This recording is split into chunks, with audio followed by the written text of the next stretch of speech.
Aku tengok video kan, bukan main lagi. Korang spray benda ni dekat rambut dan rambut tu pap naik style terus jadi cantik ya. Sekarang aku dah teracun, aku beli sendiri benda ni, aku nak test benda ni okey ke tak. Kalau tak okey siap. Yang mana buat video tu siap, semua aku pergi komen nanti. So rambut aku ni sejenis yang kalau dia panjang sikit dia akan melepek tau. Dan dia melepek. Susah nak menggayakan rambut aku. So ini dry shampoo. Aku beli yang Velvet Breeze.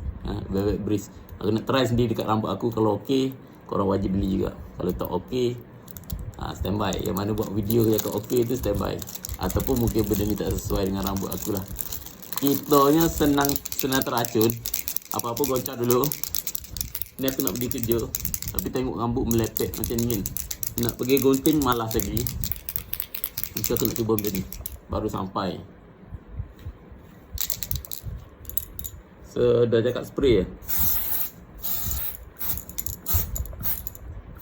Spray ya.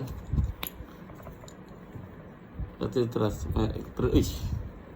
Tengok betul betul naik ah.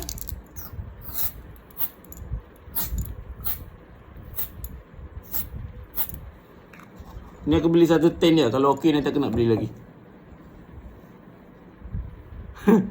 Betul-betul naik. Serius. Dia tak melepek lagi dah. Tengok.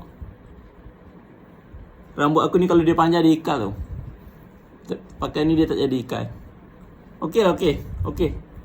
Mantap. Boleh beli. Kalau nak beli. Nanti aku tak beg kuning. Mantap.